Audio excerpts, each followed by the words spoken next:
தமிழக வெற்றி கழகத்தின் மாநாட்டு திடல் முன்பு அமைந்திருக்கக்கூடிய இந்த பகுதியில் சற்று நேரத்திற்கு முன்பு கொடிக்கம்பம் அமைக்கக்கூடிய பணியானது நடைபெற்றது. ஆனால் அந்த கொடிக்கம்பம் பார்த்தோமேனால் கீழே அமைக்கப்பட்டிருக்க ராடுடன் சரியாக கணைக்கப்படாததனால் பார்த்தோமேனால் அதிக எடை காரணமாக தற்பொழுது சரிந்து விழுந்து விபத்தானது ஏற்பட்டிருக்கிறது. இதனால் அந்த காரின் மீது விழுந்ததினால் 20 லட்சம் மதிப்புள்ள அந்த காரானது பலத்த சேதம் உண்டாகியிருக்கிறது. ஆனால் நல்வாய்ப்பாக அந்த காரினுள் யாரும் இல்லாததால் தற்பொழுது பார்த்தோமேனால் எந்தவித உயிர் சேதமும் ஏற்படவில்லை.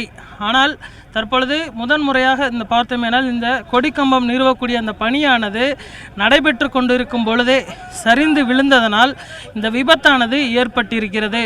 தற்பொழுது இந்த கம்பத்தினை சரி செய்யக்கூடிய பணியானது தற்பொழுது ஜேசிபி உதவியுடன் நடைபெற்று வருகிறது. அவர்கள் அந்த கொடிக்கம்பம் வளைந்த கொடிக்கம்பத்தினை பார்த்தோமேனால் எடுத்து நிறுத்தக்கூடிய பணிகளை தற்பொழுது மேற்கொண்டு வருகின்றனர். குறிப்பாக விஜய் அவர்கள் நாளைய தினம் பார்த்தோமேனால் இந்த கொடிக்கம்பத்தில் தான் தமிழக வெற்றி கழகத்தின் கொடியினை ஏற்றி வைப்பது வழக்கம். நாளைய தினம் ஏற்றக்கூடிய இந்த கொடிக்கம்பம் தற்பொழுது சரிந்து விழுந்திருப்பது பார்த்தோமேனால் ஒரு துரதிர்ஷ்டவசமான ஒரு நிகழ்வாக பார்க்கப்படுகிறது. அந்த கொடிக்கம்பத்தினை தற்பொழுது மீண்டும் நிறுவக்கூடிய அந்த பணியானது தற்பொழுது நடைபெற்று வருகிறது.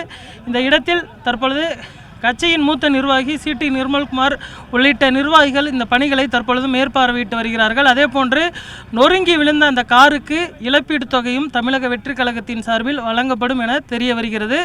தற்பொழுது மீண்டும் இந்த கொடிக்கம்பம் இன்னும் ஒரு சில மணித்துளிகளில் மீண்டும் பழைய நிலைமைக்கு மாற்றப்படும் எனவும் தெரிய வருகிறது.